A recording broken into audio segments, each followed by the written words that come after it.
Let me know when you're ready. All right, you should be live now. So, is it working, John? I think so. I don't know. You got it all worked out? You got any good thoughts in your thinker there, Dad? Thoughts? I try not to think too much, but occasionally I mess up and do. And then when I do, it gets really confusing. Okay, it looks like it's working. Is it? Yeah, we can just go ahead then. So we're on the air. Huh? Yeah, I think it is working right now. Let's see. Okay.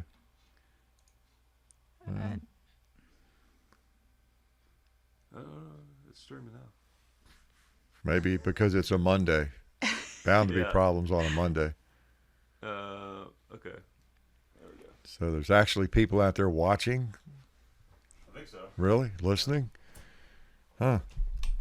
Well, wonders never cease. Okay, rocky start to the podcast episode. All right. Yeah. That's per tradition. Yeah, that's how this stuff works, though. I'm no technological expert. Is that right? Well, maybe not. None of us really are. Yeah, that's what's hard about technology. It moves so fast. Oh, I know. I just like for it to work. I don't like for it to be complicated. Yeah, I know, but it seems like for it to work, it has to be complicated. Well, I know. If we're to do all the things we want it to do, it's like our phones and our windows and, the strange issues we have with those. Yeah. Part of the problem on the stream thing is I'm trying to in an effort to save money, I got the streaming thing that I'm using is actually for streaming video games. Oh, okay. So like, and I'm not actually using it's designed to hook a video game system to stream games, but I'm hooking a video mixer into it, which works for the most part, but it's like, okay, everything about it is set up for gaming, so sometimes it gets a little, you know what I mean? It's not perfect, but I was able to save a ton of money by doing that, But what if I act like I'm part of a game? I'm a game character. Would it work better? I think it might, yeah. Okay. Let's start acting like it's a video game. Jerking around. Like I'm a part of a video game. Run into a wall, but like keep running. I'm a Pac-Man character or whatever. Yeah. Yeah, there's Pac-Man games all these young kids are playing these days. Yeah, what do they call the characters in Pac-Man? Oh, the ghosts? Is that you talking about the things that Pac-Man eats? No, I guess they are Pac-Man. There's several on there, aren't there? There's like the one little dude the chomper. It's chomping, yeah. Yeah. So that's a Pac-Man. I think so. Okay, and whatever a Pac-Man is. Yeah, and then you got the ghosts that are moving around. Trying to eat. And then they kill the Pac-Man, but you're trying to eat those little dots. Right. Okay. I haven't played it for a long time, obviously. Yeah. Haven't seen it for a few decades. Yeah. Wow. It's gotten a lot better. It's open world game now, kind of like Grand Theft Auto. You can probably. It's 3D. You're getting shootouts with cops and stuff, Okay. They have guns and everything. They don't just try to eat them. That's right. Yeah, exactly. More fun. Yeah. Wow. All right. Is everything working back there, wife? Everything's working. Everybody says sound is good. Okay, cool. Right. All right. We'll go ahead and talk about the people who support the show. Which, this is rare. Actually, like, I have a guest on that's actually invested in these supporters. Unlike that's right. Normally would have people on that are just like, I don't care about this. Yeah. Who's federal? Who's Bud's Gun Shop? Yeah.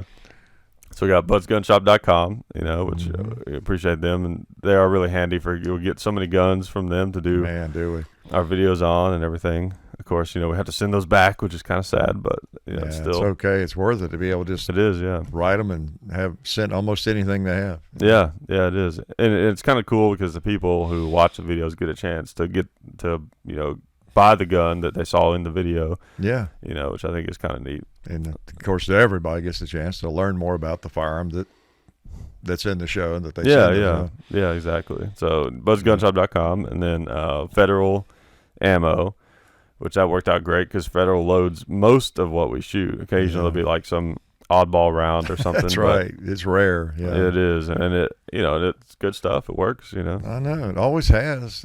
It's great to be supported by people that you've always liked. Right. Yeah, and I think they supply most of the ammo for the military. Right. So that's, a lot of it. I don't know how much. Yeah. Yeah. So that's kind of cool.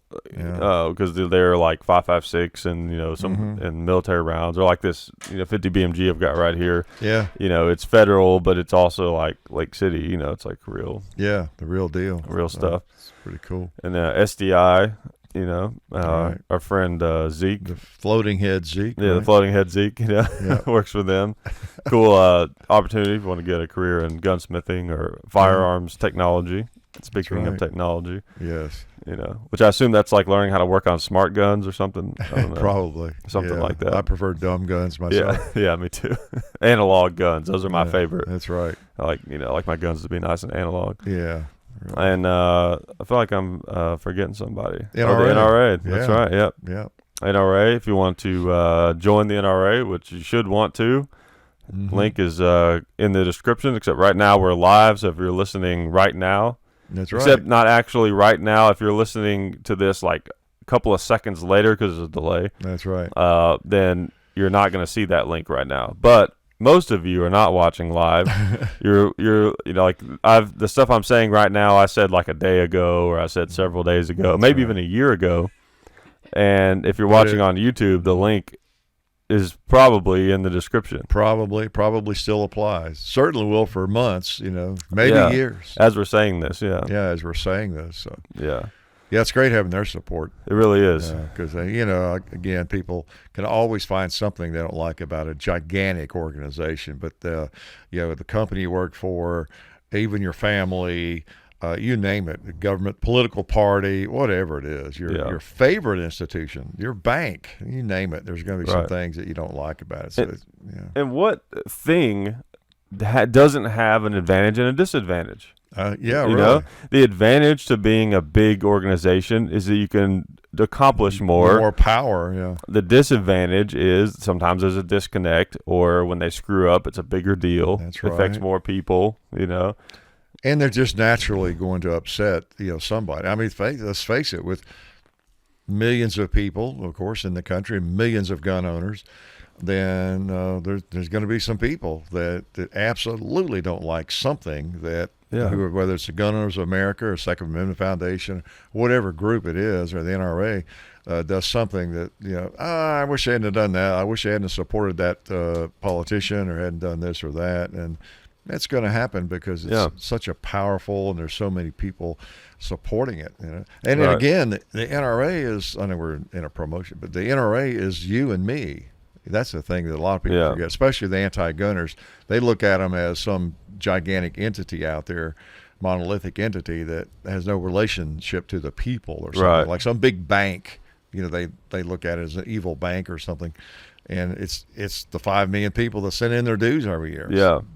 The NRA's doing exactly what we want them to do. That's the thing that people forget. Yeah. And the thing, and when people get upset that the NRA is not focusing on certain things, a lot of that is because the people who care about those things are not members. Like if you want to change the NRA, the easiest way to do is become a member and make your voice heard. Yeah, make your voice heard, and you get to vote on the board of directors and all that kind of thing. And that's why I say it represents the members. The members vote. Right. And so it's pretty much exactly what we want. Not exactly, but it's pretty much what we want. Might not be what you want, but it's what a lot of the members want. So that's the other thing. People make fun of the it's ironic. You can sit around with a lot of gun owners and shooters, and most of them are NRA members if they're experienced shooters. And but if someone's criticizing the NRA, they act like it's just this group that has nothing to do with the 10 people in the room who are NRA members. Yeah, exactly. You're criticizing really those people you're shooting with as much as the NRA. They are the NRA. Right. Anyway, that's my speech on that. It's weird how this is something we would just talk about anyways, probably. But now that we're supported by them, it felt like a big ad. I know. We kind of I would in all the vlogs that I would do, I would encourage people to join the NRA. And join all the organizations you could, but we weren't, kind of officially. Right, yeah. Yeah. One thing, too, that people don't, I don't know, there's a spectrum of Second Amendment supporters. Yes. And you've got people all the way from, like, FUDs to, people who basically own guns that are only for, like, sporting, not sporting, I mean, like, hunting, and stuff like that. They might have an old... maybe they've got, their grandpa's old deer rifle, and they've got a shotgun or something like that. And they like having those guns, but they don't support the rights of people to have, the AR-15s and things like that. And then you've got people who think that we ought to be able to have, Black Hawk helicopters. The Second Amendment protects every single weapon imaginable, and you've got people all over that spectrum, Exactly. And that's some of the problems that you get with these big organizations like the NRAs, because all of those people are in the NRA. Yeah, or people from all along that spectrum, or not in the NRA, but are just at least involved in guns. Now the Fuds to me are kind of an exception, because those I'll try to be inclusive with all of the people. If you like guns, like you're a friend of mine kind of thing. Right. The Fuds probably frustrate me the most out of all of them, just because they don't actually support our righs. Right. They don't do anything. Like, I would take someone who's a little overboard over a FUD any day. Me too. Because lots of times they can act almost as an infiltrator. Yeah, exactly. They're sort of within the gun community, and of course the anti-gun media loves to grab. Oh, they love FUDs. Like That's their favorite. So, well, what do you think about the NRA? What do you think about gun rights? What do you think about this background check? What do you think of that? And yeah, you're right. Some of those folks, there's a wide spectrum of shooters, and some of them don't give even a second thought to hardly the Second Amendment. Right. They just nobody's going to ever want my shotgun, my double-barrel shotgun. I'll be able to shoot skeet forever or whatever. Yeah. So. And then the people that are less frustrating than FUDs, but still a little bit frustrating on the total opposite end of the spectrum, that say, the Second Amendment, it is not up for interpretation at all, and that it is basically saying that we are supposed to have everything that the military has, maybe short of nuclear weapons, Right. And I don't necessarily agree with that either, because like in the grand scheme of things, what we're all trying to do is we're trying to have our own fun lives and do the things that we think are cool and the things that we want to do. And we don't want other people to encroach upon that. But we all have different ideas of what we want to do. So we have to find some level of compromise or understanding, so we can all live on this same, chunk of rock out in space. So everything is What space? Sorry, did I just blow your mind? We're actually in space right now. Are we? Yeah, and the Earth. I thought space was way out there. It's sort of like we're sort of in it, though. Are we? Yeah, we're sort of in it. Okay. And also, if you say so. The Earth, it looks flat, but it's actually round. No. I've heard that before. Makes no sense to me, man. But it's funny that flat Earth is a thing that's come back in a big way. In a big way. I thought it was always flat, but no. I always tell those people, I was like, no, it just looks flat. You don't understand. But you're right. There are some people think we should be able to own anything. Well, I think the founding fathers meant for us to be able to have basically a small arm that the military has. Stuff an individual could use. That's kind of the way I look at it. Yeah, kind of that thing. And we've learned through the years and through history that, again, just with a small arm, my gosh, just a rifle. I mean, maybe it should go beyond that too, but the havoc you can wreak if you need to get your government back into shape. Look at all the various countries who have tried to take over Afghanistan. Oh, yeah.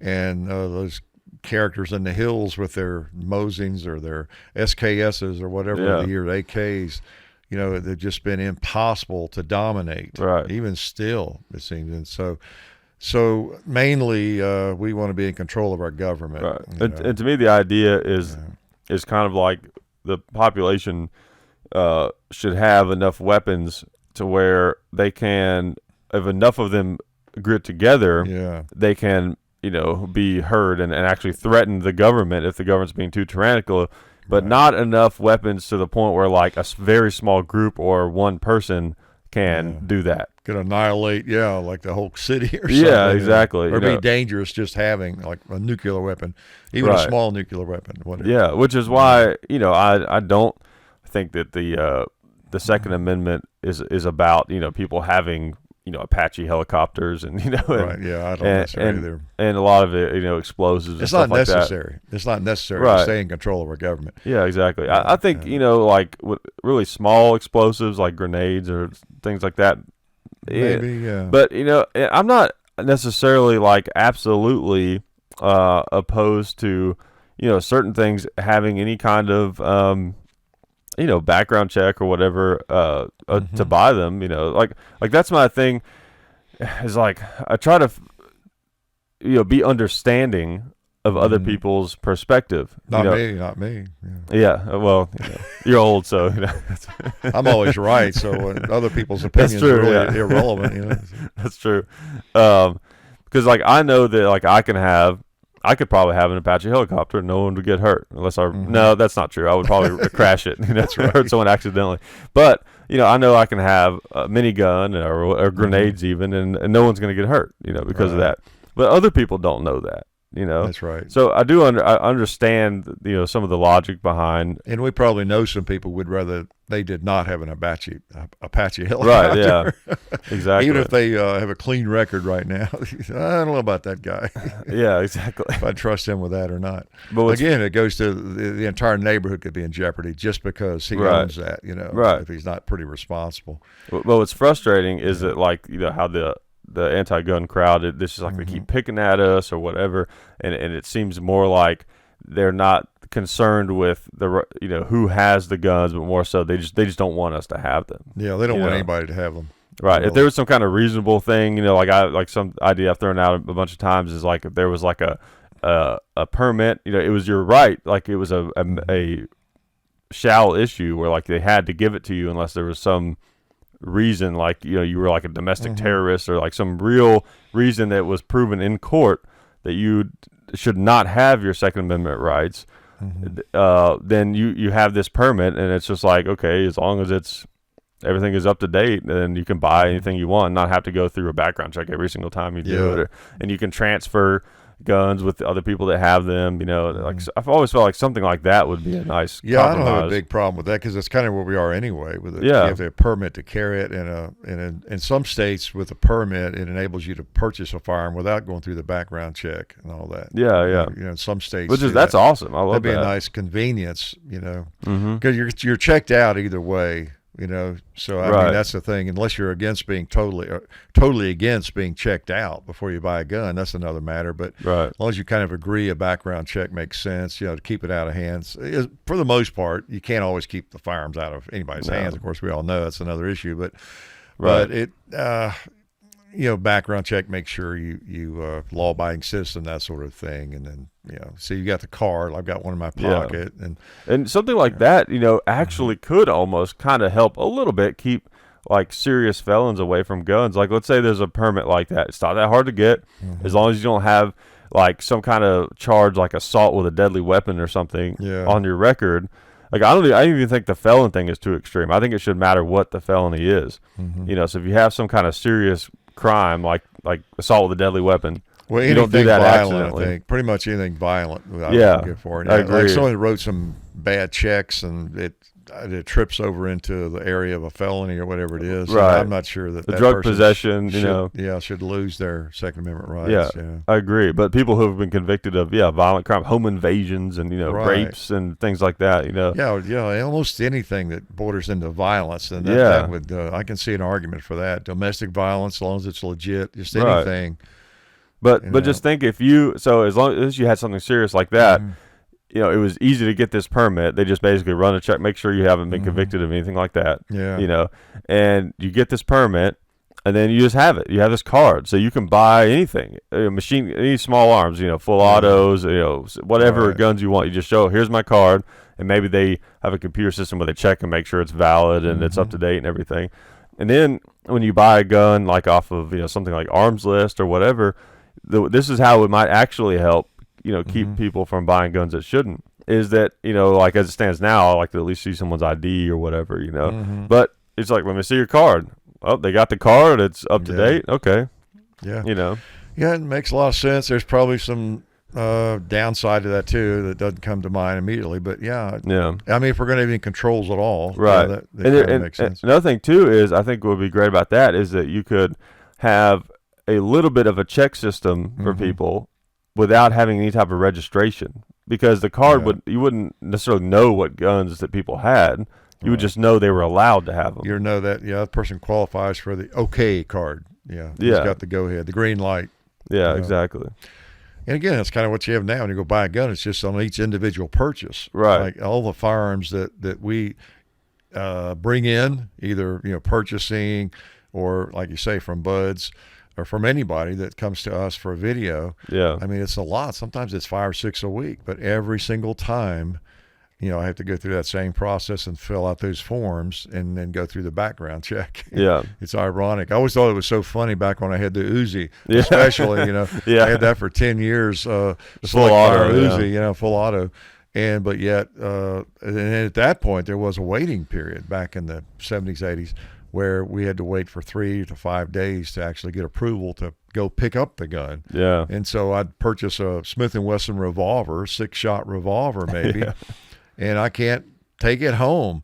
I got to wait for this to go to the sheriff's office and come back, and get approval and get him to sign off on it and all that kind of thing. So, okay, yeah, good idea, because, I could be dangerous if you gave me that gun today. All I've got at home is 18 other guns and an Uzi. Yeah, that's ridiculous. Yeah. Yeah. So nobody said gun laws make sense, of course. No, not at all. Or any laws for that matter, Yeah. So whoever has the squeaky wheel, gets the grease and all that kind of thing and gets this passed. That's why our laws are such a hodgepodge. They represent humanity. That's humanity true. is so imperfect. Yeah, it's a great point. Yeah. It's whoever, gets this pushed at this time with this representative and makes a big enough splash, and we got that passed, and 2 years later we realized, okay, that made sense at the time, maybe it doesn't now, because when you look over here at this law, it's things get snuck in on different bills, and stuff like that. Some bill that nobody can vote against because it's going to protect grandmothers from being starved to death or something, whatever it is. But you've got this other rider on that bill that well, I don't know about that one, but I guess we can't deny grandma, Yeah, exactly. Like the crime bill, it's like we're going to put a police officer in every corner, and also we're going to take rid of assault rifles. It's like they just sneak in stuff. By the way, that's right. Yeah. Because it did. Of course, that was the magazine thing was the worst. Obviously, the part about that whole thing. Oh yeah. The whole assault rifle, air quotes, thing really didn't have much effect because you just have a pinned on muzzle brake and. No bayonet lug. Well, I know. And speaking of the NRA, speaking of gun rights, and I know when I first got into shooting and buying a few firearms, I thought I remember distinctly people talking about the Second Amendment a lot and being really avid about gun rights and NRA and different things. And I was a member very, very quickly, but I thought there were a lot of people that were a little bit overboard. It sounded like a little reactionary, like I don't know about these people, it seemed a little scary to me sometimes, even, but I mean, you got to live through it. And now I've lived through so many of those different swings where I paid the $100 for a magazine. Yeah, I remember I was a kid. More than 10 rounds, Yeah, I remember. One of my distinct memories of that is you found some Glock 21 mags, and those hadn't been out as long or something, so they were more rare. Glock 20 mags, especially. That's what I'm thinking of. Glock 20. Yeah, that's it. Glock 20 mags. And they even had like the +2 or +1 or something on them, and you bought like 5 of them, and it cost like more than a gun. I remember. I bought 3, and I found them in Louisville at the gun show, and they were like $150 a piece or something. Yeah, because they were 10mm Glock 20 magazines, and the Glock 20 had not been out as long before that crime bill, so there weren't these billions of magazines out there. Yeah. But even Glock 19 magazines or Glock 17 mags were running around $100 or and up. Yeah. At the time, so I've lived in ARs. I've lived through those so many different times. Have gone from whatever the line was. When they were selling for generally supposed to be selling for 400. They'd be up to 8 or 1,000. And then when they're supposed to be selling for 8, they'd be up to 16. So you go through those often enough, and you see the laws that are actually passed. Yeah, and that crime bill, fortunately, it was it's sunset. God, are we lucky? Well, boy, it might not have.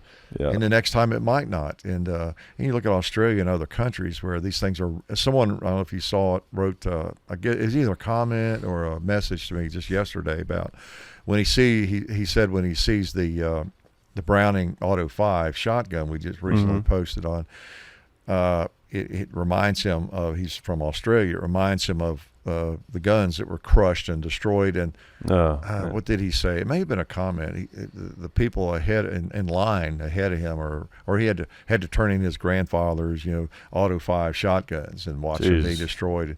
And that kind of thing. Sickening. It's real. It's not a fantasy that people have. This actually can happen. I know, and the people on the left act like it is. I get so sick of hearing people say, and it's not everyone on the left. I hesitate to use that word, but people. The majority. Yeah, majority of people who associate with being on the left politically or anti-gun. It's kind of a left issue. Yeah, but I wish it weren't, but it kind of is. It's sad. It's why to interrupt you, but another reason NRA gets such a hard time, and I understand that. I can understand why a lot of people who are on the left. We have a lot of gun owners on the left. We have a lot of them are subscribers.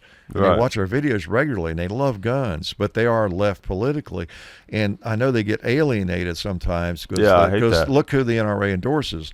Donald Trump, President of the United States. Right. Well, it's not necessarily because he's Donald Trump. They focus on politicians that are pro-gun.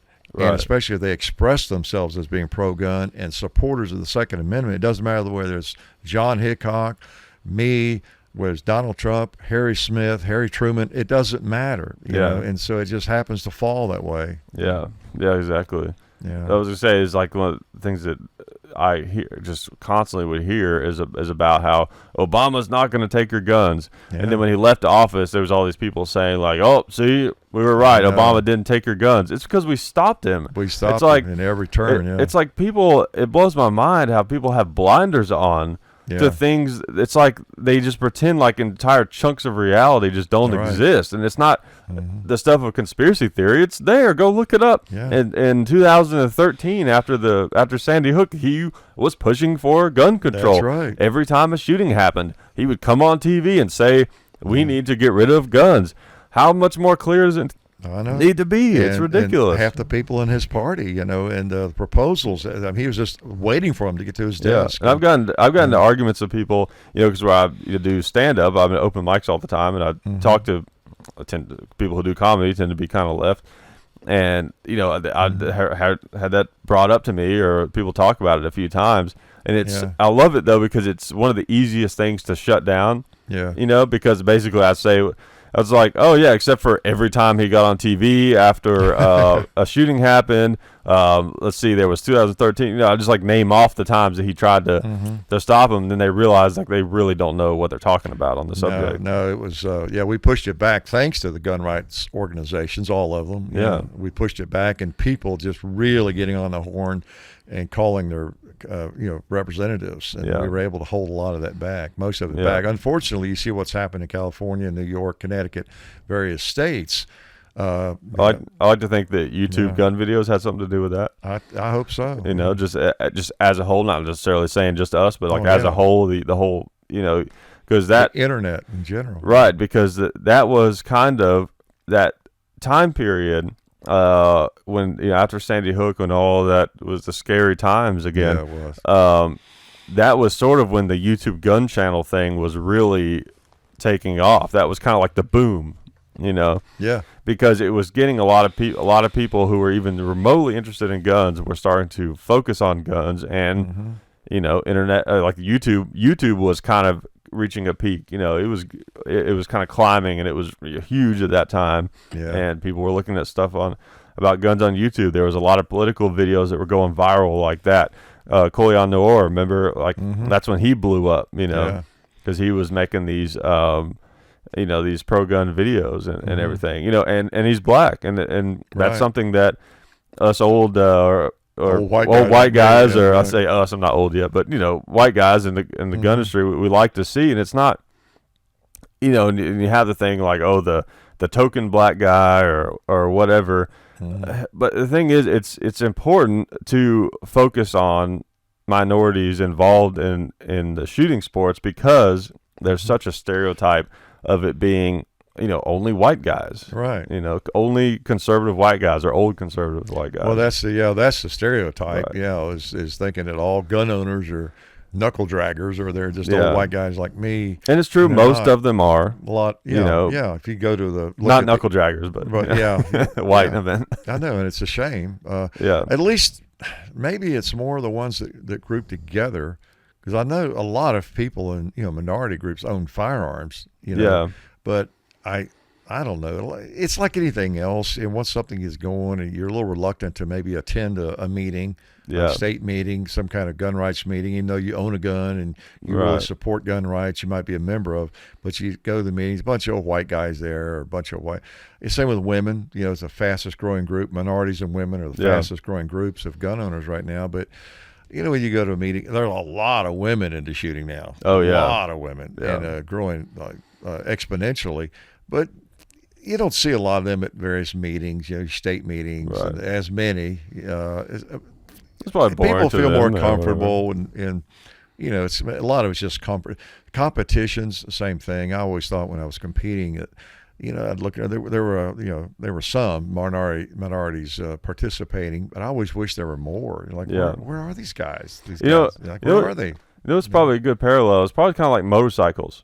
Mm-hmm. All different types of people ride motorcycles. Yeah. All different types. On the road, you'll see all different types of people riding motorcycles. Yeah. But if you went to like a biker rally, it's going to be mostly one type. Yeah. That's true. I think what it is it's like the most extreme setting for something is going to be the most kind of like extreme stereotype. It's going to be more exclusive, even though it's not meant to be, or something. I don't know. Yeah, exactly. I don't know. It's just a human dynamic, I guess. And the thing is, gun owners, shooters that have half a brain, anybody you ever talk to when you're in a group of shooters, at meetings, whatever you're doing, we just love to see people come out who are of a minority group of female. Yeah. Because we really need that out of a selfish reason, if nothing else. Yeah. Because we're tired of being stereotyped as just old white guys are into guns. So it's so silly and it's so untrue. I'll tell you where you like you're talking about seeing people on motorcycles. Just go to a gun shop where they have a range. They got a pretty active shooting range, nice gun shop. Get 2 or 3 of those around Nashville. And just go sit there one afternoon and you'll see, there's as many women that come in there to shoot as guys, I think. Yeah. And, and minorities and everybody. Those are the ones that are shooting, Right. So they're actually going about their day doing that. Yeah. I mean, the whole concept of guns, it kind of transcends a lot of, boundaries that we have in society, Yeah, it does. Because it's the best way to protect yourself. Yeah, and it's so silly to even form a stereotype about gun owners. Think about it, because there's so many, almost every, well, that may not exactly be true, but so many adults own firearms. The numbers are anywhere from 90 to 150 million or whatever. Well, you add all the teenagers, the kids and everything else, how many people are even left? So many, such a high percentage of adults own a firearm. So it's almost like saying, well, now people who own chairs tend to be white or black. I mean, some people own guns. Well, we noticed that automobile drivers tend to be of one race or color or gender. It's kind of silly. Yeah. So understandably, you're going to have some people who don't represent gun owners very well, just like anything else, because everybody owns them. Yeah. Yeah, exactly. People that wear shirts, Yeah. I mean, it's almost to that point. I mean, that's an exaggeration. But again, I guess I'm trying to. It does take a certain explain kind of why person, you're going to get some. to- You're going to get some sick people that have firearms. You're going to get some people you'd rather not have in your group that own firearms, and it's just natural. Everybody owns firearms. Yeah, so many people do. It does take a certain kind of mentality. I feel like, because there is social pressure against. There's guns. still a little bit, and there's this weird. Maybe it's always been there. I don't know. Maybe the internet's made it more of a thing, but like there's this weird thing right now. It feels like where people are being pushed towards being more and more progressive because it's like they're getting this big cultural, pat on the back for it. Right. And I've seen it a lot. Oh yeah. Especially in some of the circles I travel in with doing comedy and stuff. And it's like, and it's so interesting because it's like you see people. It's not enough to just think, like what they think a progressive thinks. Like they got to start looking like one. Right. And guns don't fit into that image as well. Not usually. They're Mr. Progressive, Yeah, there are people that like you might call hipsters or whatever, which I think the hipster thing is kind of over. But there's still like shreds of it left and stuff, of course. But like people like there's kind of, it's weird. There's kind of like 2 groups, it seems like, of young people that I sort of notice that are kind of new issues. Like you've got the ultra progressives, and then you've got kind of what's left of the hipster movement, you know, and of course there's crossover between the two. But what's interesting about the two though is like, if I were to pick one, I would definitely go with the people who are more of like the hipster type, because the ultra progressives, they're all about, basically they want those pats on the back. They want to do everything that society thinks is a good thing, you know, incredibly emotional, and you know, they care about everything. It makes you feel so good too to be in that group. Right. They can't handle you know, anything that's like disparaging about any type of minority group or anything, you know, to the point where like whether they're white or not, they like just don't even like white people. It's almost that bad, you know, for a lot of them, you know.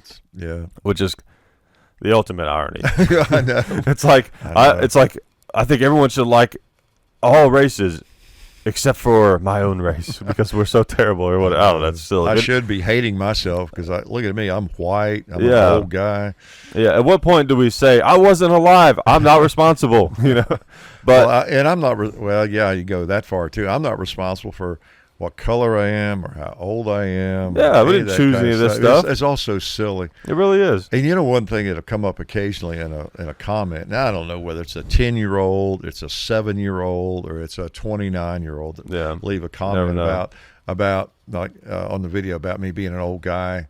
This old guy, gosh, this guy's old. Or what's this old guy doing with his gun? That kind of stuff. Yeah. You know? And ironically, I bet you some of those comments come from people who they think they're so progressive. Yeah. And then they would. Because that's bigoted too, really. Yeah. I mean, sometimes I'll even answer them like, if I do, but yeah. Or, ooh, that guy's old. Yeah. Or do you write, ooh, that guy's black. Ooh, look how black that guy is. Yeah. Or, ooh, a female shooting. Yeah. Right. Ooh, an old guy. Yeah. I mean, it's just, what's the difference? Yeah. I think the one difference with that is like, you know, if you're obviously being hateful, it's the same as being bigoted. But like, you know, joking with someone about being old is a little different because you know you're going to be old also. Right. That's the one thing that's different. Right. It's like everyone is all going to be old. And everybody jokes about that, and I don't care. You know, I'm just glad to be alive and still do everything I do. You know, at my age, so I'm not sensitive about that at all. Yeah. It's I'm glad to be old. It's great. You know, it's a great time of life. Really, I can do anything I want to right now. It's kind of cool. But I mean, I'm talking about when someone, they're obviously being hateful about it. Right, yeah. You know, like, I don't really like old people. Oh, okay. Yeah.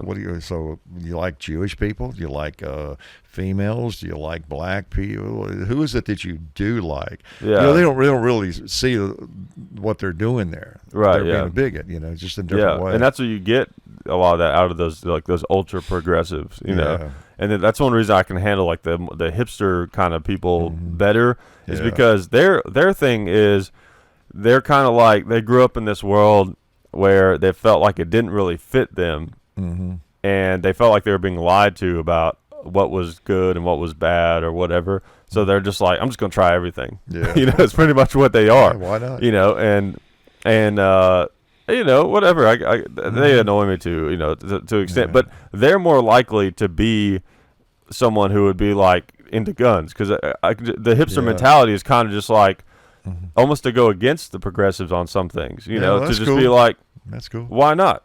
What? Like if they can't think of a reason not to do it, they're likely to just do it. Yeah, you know, that's one thing that's kind of cool about that. Well, it is, and we've run into some of what you might classify as hipsters at like meet and greets. You know, interested in firearms. You know, it's kind of cool. Yeah, and all this categorization of people is uncomfortable to some extent anyway. It's so silly. It is, but then again, you sort of have to if you want to try to understand it, you know, too. Well, the thing about it is, the reason we even talk about it, I guess, is because, you know, some groups tend not to like other groups, and they want to put them down or they want to restrict their freedom. Yeah, you know, I couldn't care less what group you belong to. Yeah, it's when you're trying to restrict my freedom. Or maybe you're being hateful against me or whatever it is. Like, how about live and let live? I don't care what you look like, what color you are, what gender you. I don't care what you do at all, as long as it's not, you know, directly affecting me. Yeah, and you're capable of keeping the hate to yourself if you have it. Yeah. I don't know.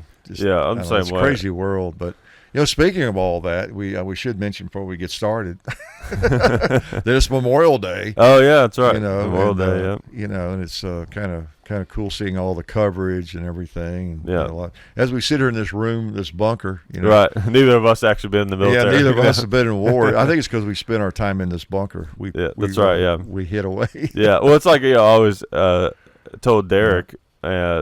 Because I assume everyone knows who Derek is that's listening and that he's a veteran. But I always told him, it's like, I toyed with the idea of joining the military because I've always been interested in military stuff and guns. But there's a point where I kind of realized like it's not really for me, so I'll just be a fan. Yeah, really, just support the people that do it. Yeah, it's kind of like that, like with guitar for me is like there was times when I was younger where I was like, yeah, I want to be a musician, But then it got to the point where I was just kind of like, I could probably do this if I really just set my mind to it, but I don't really think that's going to happen. So I'll just enjoy being a fan and just, kind of screw around on the guitar occasionally and have fun with it. That's kind of how I am with the military thing. I have a lot of respect for veterans and everything, and it's always been interesting to me. And it's kind of weird because war is like a bad thing. It's a negative thing. It's horrific. People die, and it's just. The tragedy, but then it's like good things come out of it in weird ways, but that's just kind of life, Well, yeah. In some cases, just maintaining freedom, like with World War II. Yeah. It kind of comes down to what we were talking about before, groups of people who just want to hate or not allow other people to be free. Yeah. That's what's so bizarre. So on a personal level, group level, societal level, the kids in your room, third grade, whatever it is, and then in countries, you have these same conflicts, and people just can't let other countries alone, and so you end up with that kind of like World War II. I always think of because that was a clear-cut example of really protecting, maintaining our freedom. Whereas in some other skirmishes, we get into and engagements, it's up for discussion as to whether or not we should have even been there and what all that from Vietnam on, it seems like. But with World War II, World War I, it worked was out. More clear cut. Yeah. It was more clear cut what was going to happen, if we didn't engage. Yeah. I don't know. I think we went in there. I think we destabilized Germany. That's right. Oh yeah, I posted on Facebook this morning. I told you. I thought out of respect to the veterans, I would. Let's see if I can get this very carefully over here. There we go. I thought I would carry the World War II model 1911 today. Isn't that pretty cool? Everybody see that? That is cool. You've seen that in videos before. And the darn thing works. Do you remember it ever malfunctioning? No, it does work. It does. Yeah. I can't shoot it for anything. Yeah. It's got such a tough trigger on it. I thought I'd pack it today. It'd be my carry firearm. Yeah, that's a neat gun. Such a neat gun. It really is. And it's cool, someone actually carried that, in Pacific Theater in World War II. And here it is today protecting me, today, throughout my day. So, that is really cool. But anyway, it's a big day, and everybody we appreciate all the folks who have served and are serving now, and I did not serve. I was there was a thing back on the YouTube channel went around there. I had a few comments. It's been 5 or 6 years ago. Somebody started a rumor I was a draft dodger. You remember that? There was kind of a weird thing. Oh yeah, probably. It's probably one person. There's a couple of comments. I don't think I was really a draft dodger. It was kind of weird during the Vietnam era in the early 70s, late 60s when I was in college. Because you actually tried to join at one point. They wouldn't take you because you were flat-footed. Not flat-footed, but you wouldn't fit in the too tall. Yeah, I got my physical because I thought maybe I would want to. But then I was in college. And, I was on basketball scholarship, and in college. So, let's see. This is pretty cool getting it wasn't a free education, but I'm getting it paid for and playing basketball. But, I think I'd rather go to the rice paddies of Vietnam. Yeah, really. But there were people who just left the country over that. And I guess that was the most unpopular, the first really unpopular war. That's one thing that I differ, that I have a conflict on, because I see both sides of it, right, with the whole draft dodging thing. So it's seen by a lot of people as the ultimate unpatriotic commie thing to do is to dodge the draft, right? Which I understand that side of it. And then on the other side, if the government felt like was overreaching and doing something that the people didn't agree with, then why should you feel like you should have to die for something that you don't feel like represents you or your peers? So I understand both sides of it.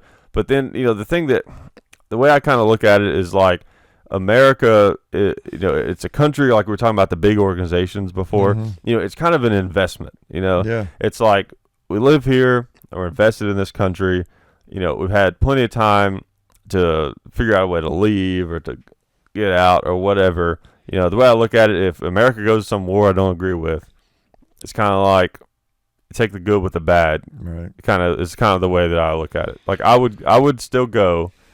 Probably too old now, but I would still go just because I'm invested in America. You know what I mean? Well, we reap all the benefits of living here, and so you got to take the bad with the good. Right. If it is bad, I don't know. Right. So it's just difficult in the last several decades where we're involved in situations that it's just not clear that we need to be involved there. So you got to understand why there's. And sometimes you don't know until after. Like Iraq, it could have worked out. It could have. It could have worked out. And there may be reasons we don't even know about, too. Yeah. That there was just no choice. Yeah, it looks bad. It looked bad. It looked like we probably didn't need to be there at the time, but there are things that were going on that the government might not have been able to reveal. I don't know. Yeah. Where it could have been much worse if we were not there. Yeah. So, I don't know. You really do almost have to – you don't have to – but in a way, you do sort of need to just trust your government, to a certain extent. Yeah. What else do you do? Right. Yeah. Some things it's just hard to know, especially with the bigger issues. Yeah. The things that I can be sure about, that make me angry are like possession laws. You saying I can't have certain things that don't hurt other people. I'm an adult. That I know. It's like I don't trust the government on things like that. But when it comes to foreign situations. There's just information I don't know, so and I don't we don't know. Understand. Yeah. I mean, it depends on how far down the conspiracy theory spectrum you want to go. I mean, that's correct. There's no telling what the reality is. And sometimes I sit down and I think that the concept that America and Russia haven't been really getting along for a long time. And it's more of a charade, what we see in the news. Like, the concept of that not being true almost seems laughable. Like, why wouldn't they? There were the two, like, to quote Red Dawn, the two biggest kids on the block. I mean, if you are the two biggest companies, let's say, in some town, it'd be stupid to not work together. Like, somehow you have to work together because the advantages would just far outweigh the disadvantages. So the idea that we haven't already done that with Russia seems insane almost. But then other times I'm just like, well, maybe not. So it's like, I don't know. Yeah, it's hard to know. Different cultures and different belief systems and and like the whole like the North Korea thing, it almost seems like that almost seems like it has to be some kind of charade. They have to know that we'd turn them into a parking lot if they did anything. So it's like, what are they doing? Is there some kind of do they have some kind of agreement or something we don't know about where they like it's that's a good point. Is it just for their own people? Like, are we letting them do this so that they can seem strong to their own people? Well, I think that's something? the case in some countries that actually happens. We allow them to seem tough and project all this power. You just go ahead and do that. Act big. We'll let you do that until you cross this line, or something. See, that's the thing. You don't know what's going on behind the scenes, right? Diplomatically, because the level of military strength that a country like America has or like Russia has, it's like an adult to like a kid, with these other countries. So like adult, over like China or Russia or us over Korea, North Korea. Yeah. So I mean, they're not going to do anything. Like they'll be gone if they do something. Well, we can make a parking lot out of that country if we wanted, but I don't know. You just never know. Yeah, that's why. I like to think that it's all worked out on some level that we don't understand. I know. Yeah, It's not worth fretting about too much. It's not. It's really not. That's why we pay so much in our taxes, and we we support the military, Right. and we try to elect the best people. We don't always do that, but we as a conglomerate we kind of do. I think we got some goofballs that get elected, but as a whole, you kind of feel like they're gonna take us down the best path probably. Right. At the end of the day, and like people act like the evil corporations or whatever, they're screwing us over. At the end of the day, they need us. Right. You know what I mean? They're made up of people just like you and me. That's the thing we forget about. Well, you got people at the top that are, it's different, but still, like, they still need us to buy their products. True. So but like, there's still people like you and me. That's what I mean. They work their way up.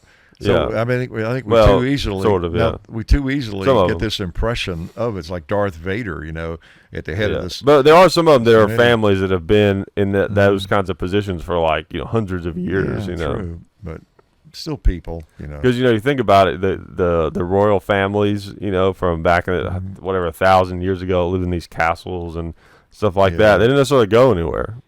You know what I mean? It's not like they just like lost all their money in a bet. Maybe some of them, but they're still around for sure. But doesn't mean that they're evil necessarily. No. And even if they are, they still need us. Right. They don't have a company if there aren't people buying their products. Yeah. Right. And that's just that. I think that's one of the things that makes society hard, is because you have the real world, and then you have what you need it to seem like for things to be happy and copacetic kind of, what I mean? Because it's like, in society it feels like everyone is equal and we all have all these equal opportunities and all this kind of stuff, but yet it's still kind of a dog eat dog world at the end of the day. The biggest dog tells the smaller dog what to do, and to an extent, Right, and the way you become the bigger dog is you have some ambition, right? You work, and you can get to be a big dog in most cases, right? If you have some ambition and work hard, creativity, you have something to offer. offer. You get to be a big dog, you have to have something to offer, and that's the thing that so many people forget. Those big dogs just weren't born big dogs in most cases. Sometimes, but at least their families weren't. Someone did it, and they passed on whatever those trade secrets were, or whatever. It's just the it's the way of the world. If people get too hung up on evil bankers, evil corporations, and all this kind of stuff. Meanwhile, they're watching great TV shows and eating great food and all this kind of stuff. And it's like, where do you think all that came from? Where do you think your choice of phones came from? The reason you go into a store and pick out any kind of phone and all these different services is because of that competition of those companies vying for that. But anyway. Yeah, things are never as bad, I feel like, as a lot of people think, at least in this country. No, at least, right, in this country. So, I don't know. Oh, by the way, did you notice my hat? Oh yeah, that's right. If y'all notice my hat, I'm not a longtime hockey fan, so I have to confess too. Yeah, I mean, and also I don't feel like I'm jumping on the bandwagon. Oh wow, they're winning, so now I'm a hockey fan. I just thought since it's Nashville, I'd buy the hat and support them a little bit.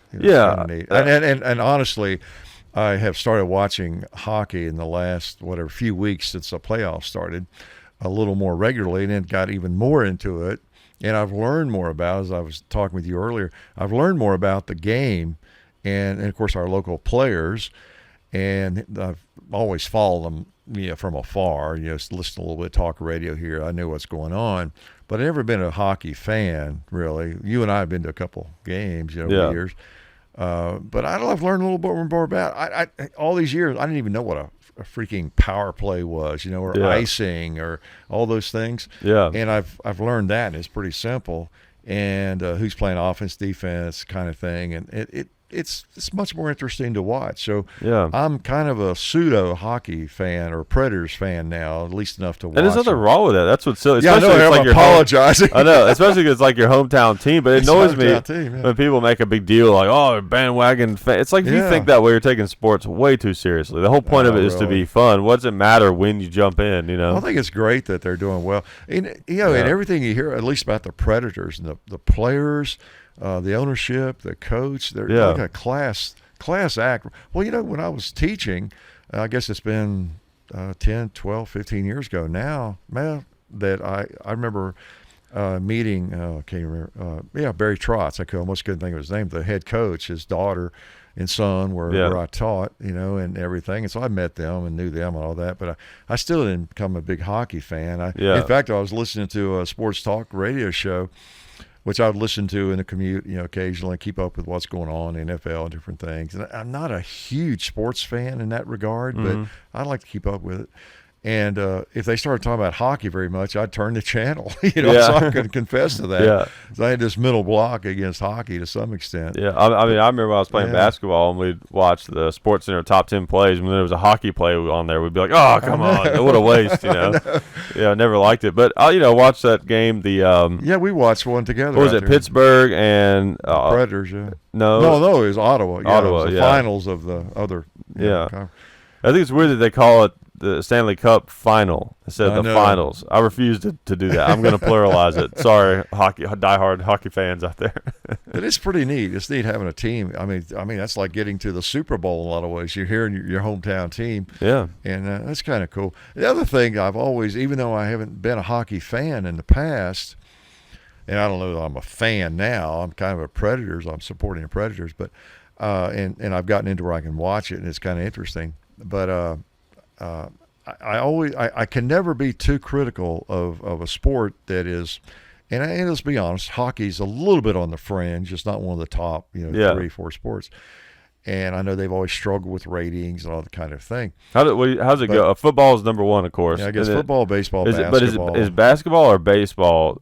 Basketball is probably number 2. I think baseball has fallen some. Has it? I don't know. Okay. But hockey's probably like 4, though. Or maybe probably soccer, is, though. I don't know. Yeah, 4 or 5. Yeah, okay. But I was going to say that being a shooter for almost ever, so I can never be too hard on a fringe sport. I shouldn't use the word fringe probably, but that's a negative connotation. But, being a shooter, we're accustomed to people not treating shooting as a legitimate endeavor or sport or whatever, for our entire lives. Yeah.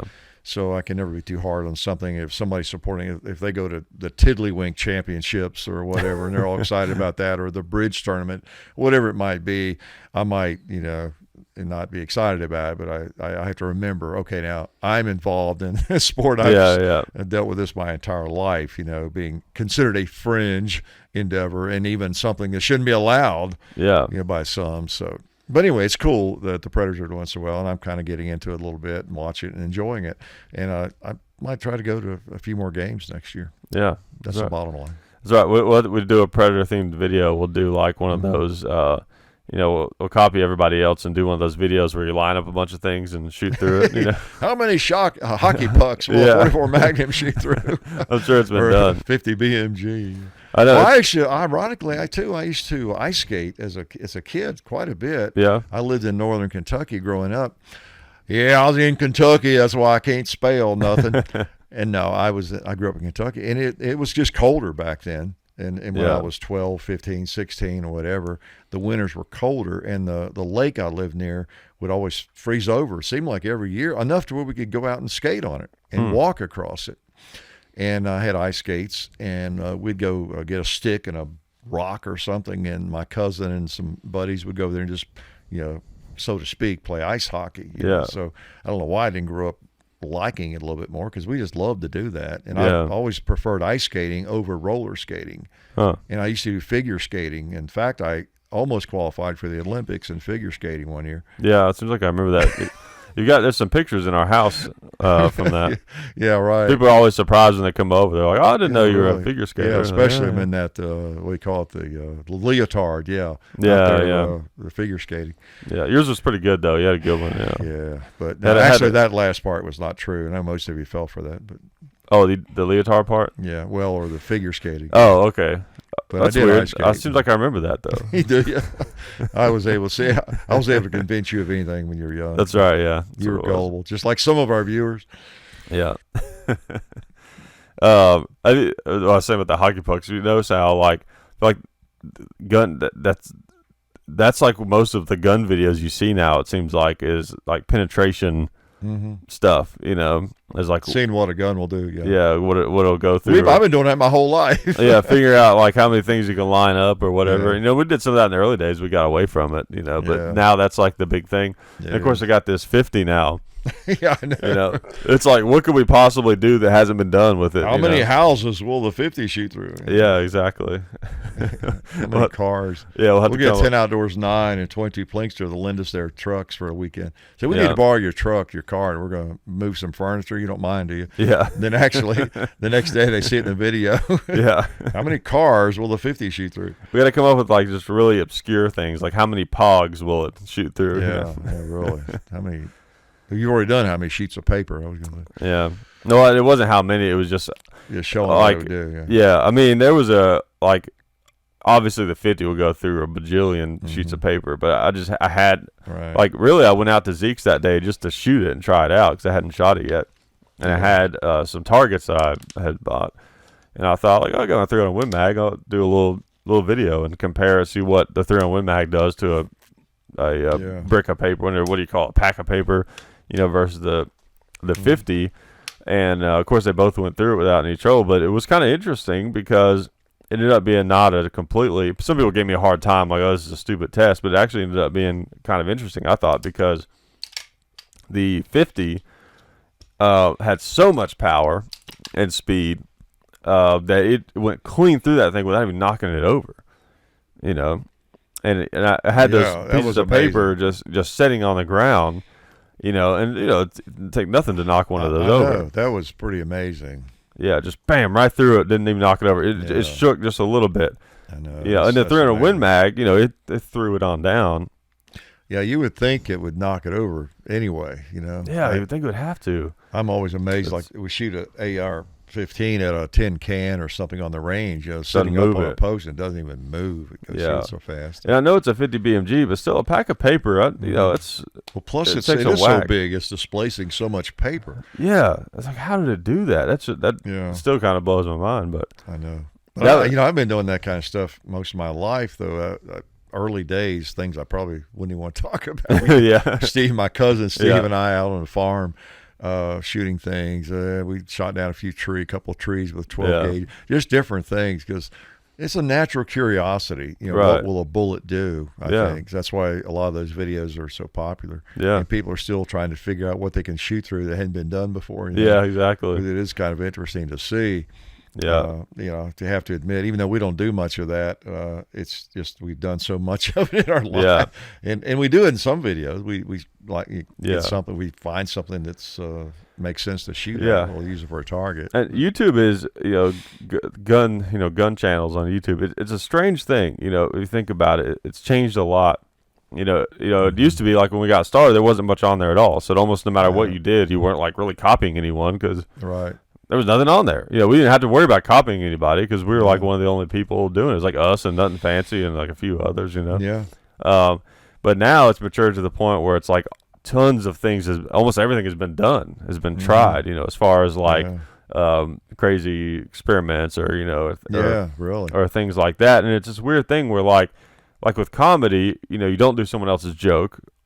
But with some things, it's like, is that copying or is that just me doing it also? Like, for example, you know, if you saw someone do a video on a Glock 19, you wouldn't think like, oh, that's already been done. I won't do a video on a Glock 19. That's right. You know, you don't think of it that way.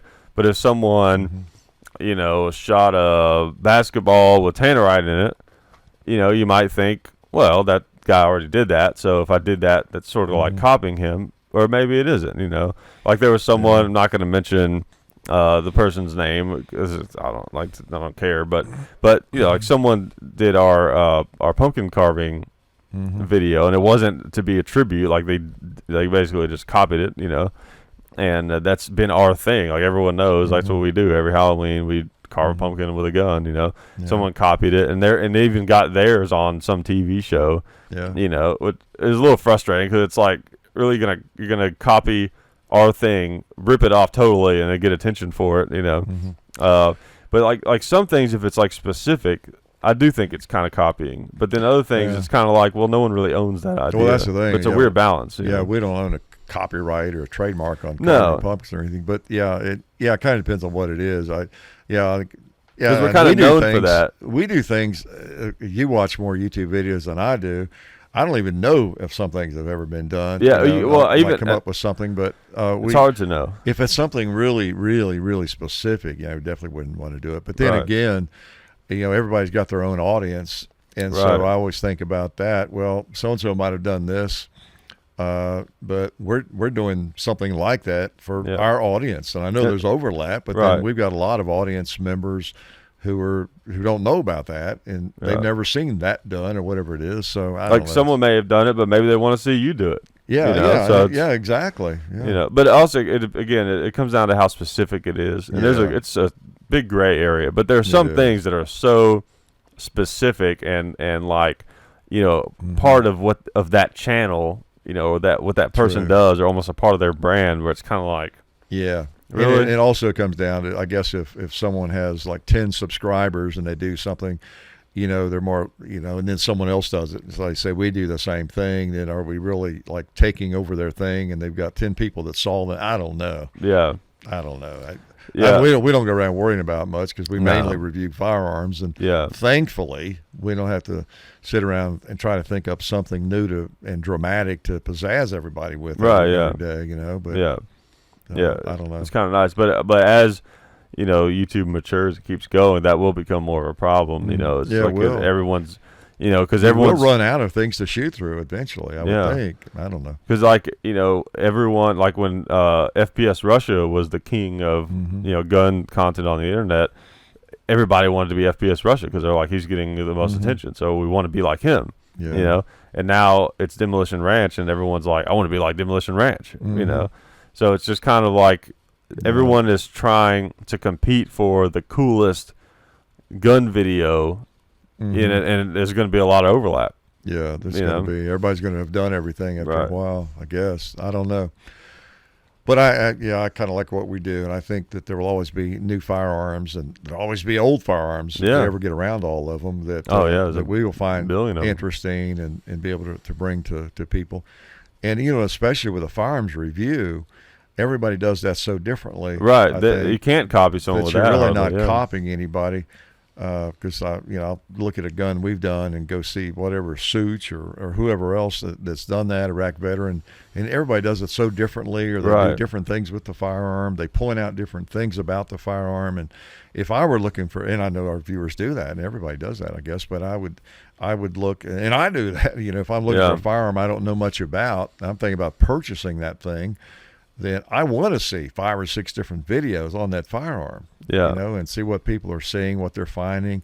And maybe one of those videos, maybe it is kind of like an infomercial, and that's what I expect. I want to see that too. Yeah. I will actually intentionally look at a video, believe it or not, as much as we joke about infomercials, but maybe something done at a booth at a NRA meeting. You get the specs, though. It's kind of nice. I get the specs. I get, and I'll even like to hear what the rep from the company maybe says. Some YouTuber or whoever says, "Hey, tell us about this pistol," and put a camera in their face, and and they've got their spiel. They're at the booth at the SHOT Show or the NRA, and I was curious about that. Why did you do that? Or at least what is the company line on why they did this, why they made the barrel longer, why they put these sights on it, or what it's made of. They're going to point out all the things that they think are special features on this firearm. And that's why I want to hear that. I want to know what you think is good about it. Yeah, then we will decide whether we agree. Yeah, exactly. You got to know the claims. What are they claiming to do? Because if you give them a hard time about something that they never claimed to try to accomplish with that gun, then it's kind of what was your intent with this pistol? What's the market for it? They might talk about things like, it's just good to hear that. Yeah, exactly. And then it's also good to hear the real world. What do people really think about it, and get their experience from it? Yeah, gun reviews or reviews of anything is one of those things where you like to see redundancy. Yeah, where you don't, if it's the copying is completely out the window. You want that. You want people to copy each other. I mean, in the sense of you want people to do the same gun lots of times. You're looking for consistencies and threads. I mean, I've always said that the forums, and YouTube is kind of that forum too. Right. But the forums are where I look for information about firearms, about anything, if I'm thinking about it, and you read threads where there's a discussion about a certain firearm or ammo or whatever it might be, and you read through there, and you get real people like you and me, if we're real, and they're talking about this new ammo or this firearm or what they think about it. And it could be a historical firearm, it could be a new firearm. And you begin to pick up, okay, all these people can't be wrong. It seems like the general consensus is that this is an unreliable firearm. A lot of people seem to have had the same problem with this firearm.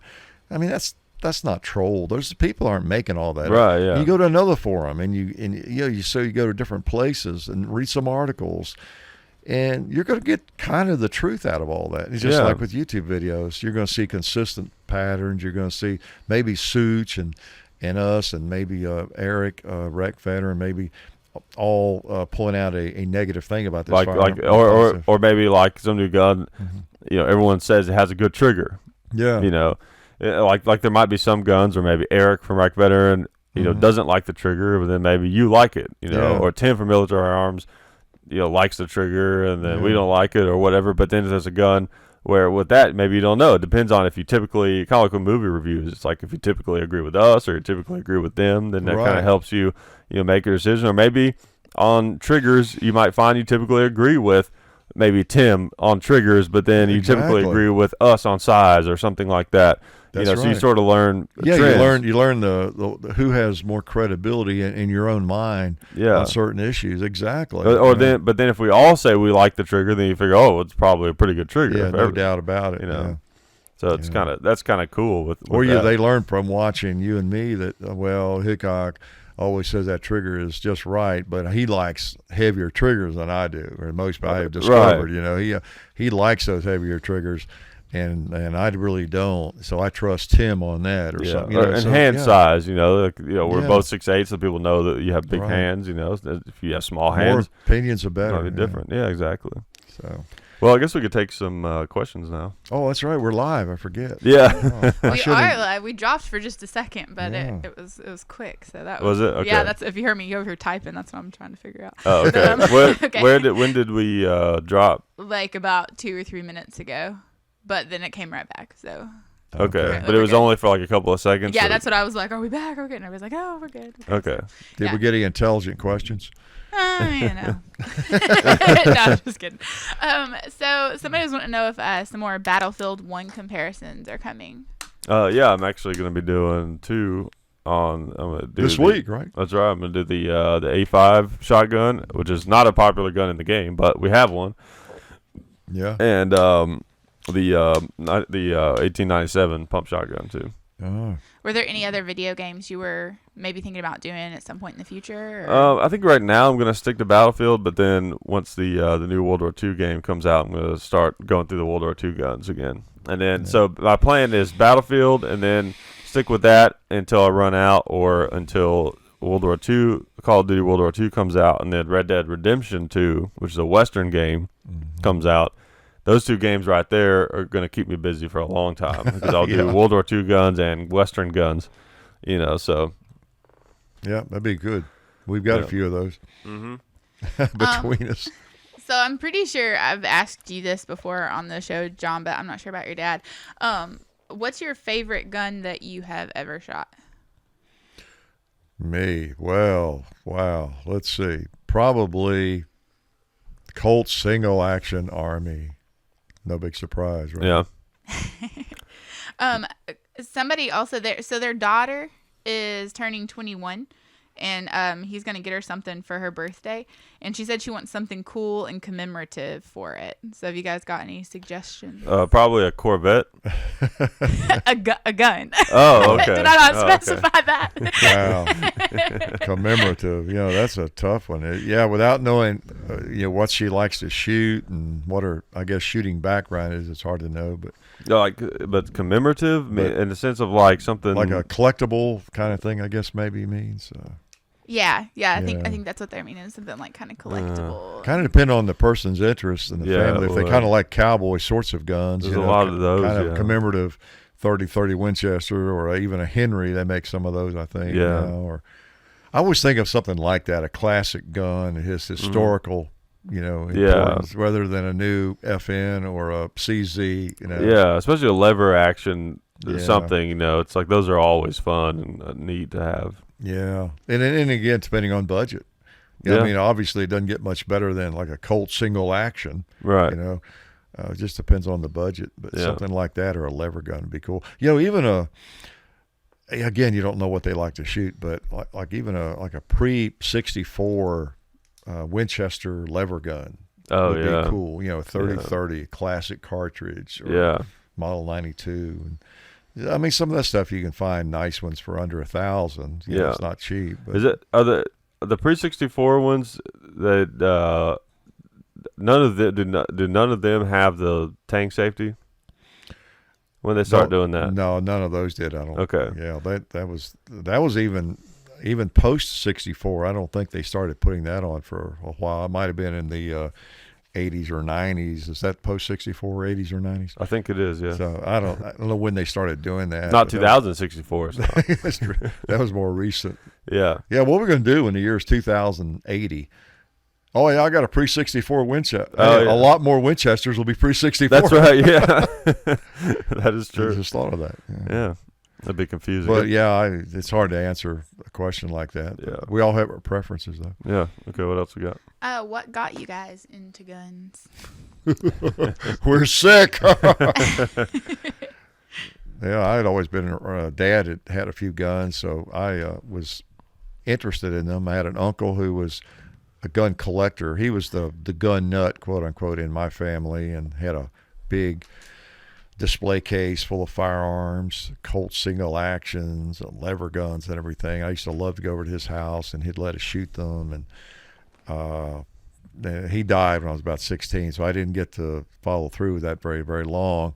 But that's where I got the bug. And then growing up on a farm part of the time, had access to few firearms Dad had, and so that's kind of where I got the bug. I can't remember who the gun nut in my family was. Was there a gun nut in your family? I feel like you don't even have to ask me the question. Really. Do we really need John to answer that? Yeah. Oh man. You have to make up some answer for that. Whenever you get that question. How'd you get into guns? Or to try to convince people they had nothing to do with you. Now I know, Dad was really into guns, and he was, grew up on a shooting range that really had nothing to do with it. Honestly, I was just not interested in guns at all. I was in a Walmart one day and I saw this purple squirt gun, and that's where it hit me. Yeah. Guns are neat. I don't think that had any influence on me growing up on a range. Dad always out there shooting. Yeah. Honestly, I never even noticed it. I didn't even realize he was into guns. I got into guns first, and then found out later that he was into guns. Yeah. That's right. I got Dad into guns. That's right. Yeah, that's what I'll say. Yeah. He makes up all these stories, but actually he didn't care anything about them. Yeah.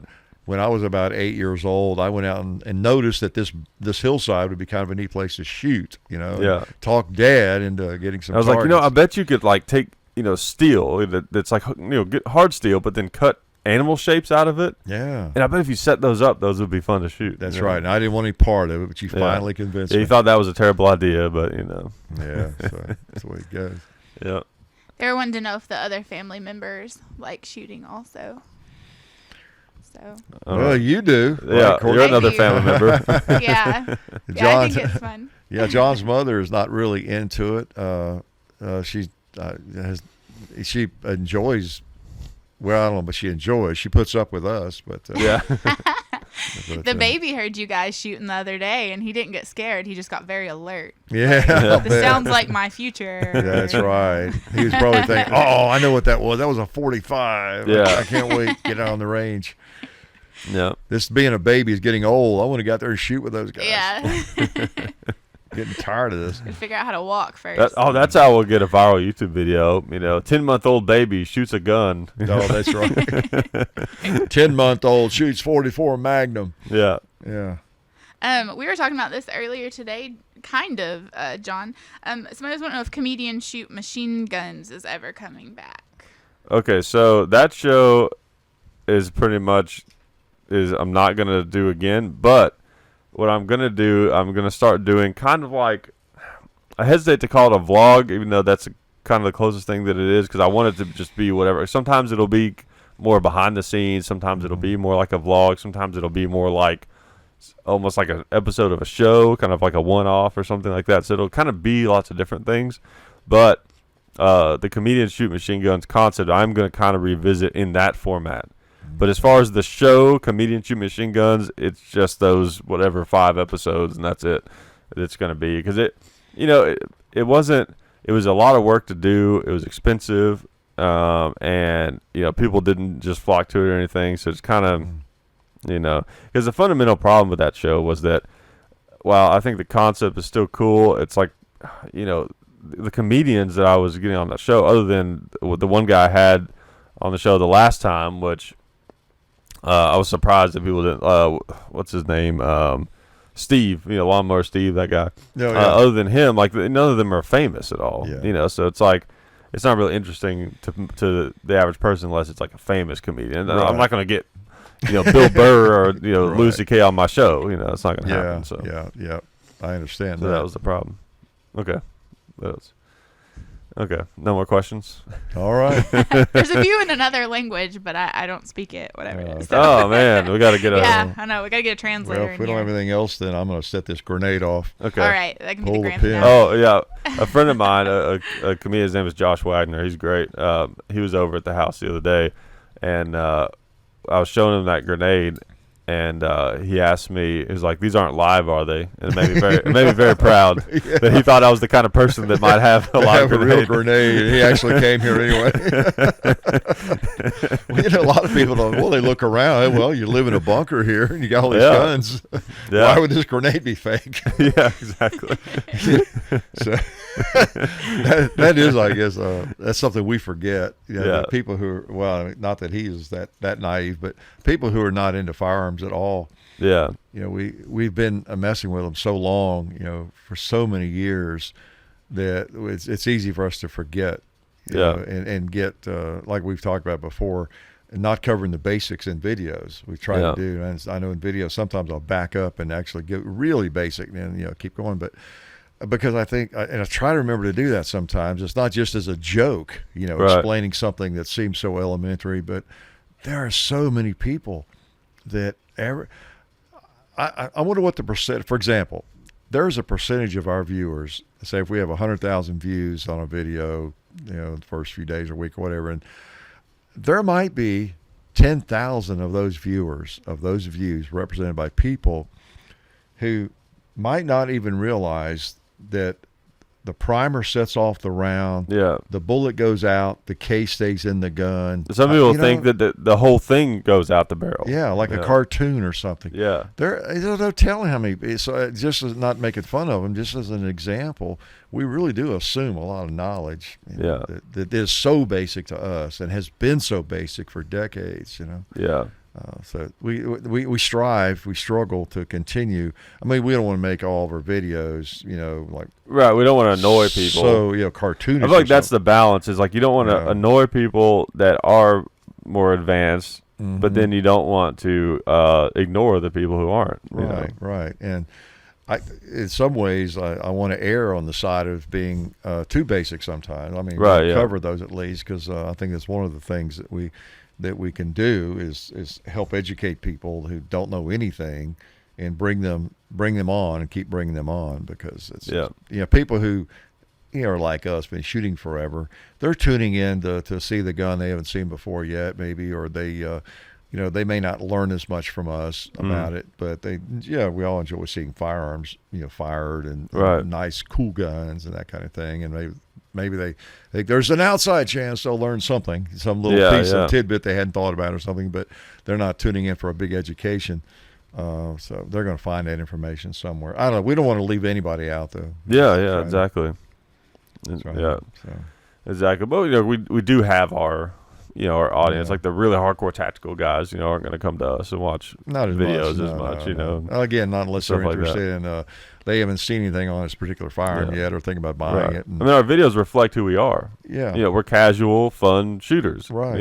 And we have a mind for self-defense, and that's a big part of why we like guns too. But we don't necessarily showcase that on the channel in a big way, because it's not something that we highly focus dwell on. Yeah, as far as like the training or doing all that kind of stuff. And not that stuff is wrong. It's just the very first things we ever did. You remember the very first time I put those Glocks out there on the table. I mean, kind of the purpose was to educate about here's a Glock 19. Here's how they come apart. I mean, it's like, why do it if you're not kind of showing something? Of kind of providing some information. Although part of it's entertainment, and I guess if you go back to shooting through the Element car, that was strictly entertainment. So well, it's like the video we just did, the pot smoking video, shooting the pots, with the AK. Yeah. Who did that? I don't remember. I think it was James Yeager. I think it was a big, taller, uglier James Yeager. Yeah. It's so annoying. Like I've come to terms with the fact that it doesn't matter what my hair looks like. I'm gonna get a million comments that I look like whoever else look like has Greg that. Allman, who's not with us any longer. Yeah, I know. I heard about that. Or you're gonna look like James Yeager. That's right. Yeah, exactly. That's right. It's like, it's a whole thing of the most unique thing about you. That's right. People they make those comparisons. Like I don't, other than having a similar haircut, I don't look anything like James Yeager whatsoever. But because it's like, it's a bald guy with a beard. That's right. Looks like James Yeager. That's exactly it. I mean, people know that. They think about human nature. It's like any most distinguishing feature. It's like being tall. Yeah. So you get confused with someone else who's tall, and they may not look that much like you. And like when you were younger, we used to joke about you. Every black bald guy was Michael Jordan. Yeah. Is that Michael Jordan? When you were a little guy, it was funny. Yeah. So if there's something and at that time it was a little more unusual for people to shave their heads. It was like first when that started getting popular. So I think he was for a while one of the few guys that had his head shaved. That's true. So anything distinguishing like that it's exactly right. So that's it. Yeah. Well, we appreciate you guys for hanging out with us and listening to us, chat and everything. Yak about all these intelligent things and make all these brilliant comments, right? Yeah, and maybe I can convince Dad to play a little Battlefield 1. So, hang around. Maybe I can convince him, but don't. Of course, since I spend 8 hours a day, or was it 10, playing Resident Evil 4? Is that it? Yeah. So many people fell for that joke. But that was scary. A great game, though. That was scary that so many people fell for that. Though. I know. I mean, really, do I look like a person who would play Resident Evil 4? Is that the name of the game? You kind of do, actually. For 8 or 10 hours a day. I forgot what it was one of those. I said, I've been playing this for 8 or 10 hours a day for a long time. Yeah. It's funny, though, because people have been making comments about that game on our videos for a long time, saying the woods look similar and all that kind of stuff. I know they have. I don't even know what the game is. Yeah, well, it's considered one of the greatest video games of all time. It was just so ahead of its time and well made and everything. Wow. But and there's a lot of cool guns in it, like the Red 9, But anyways, maybe you'll see us back on the live stream a little bit later on today, but maybe not. Depends on. Oh, you do that live stream too, huh? Okay. Yeah. Mm-hmm. Okay. Yeah. So anyways, but for now, we appreciate it, guys, and we'll see you guys later. Good to talk to y'all.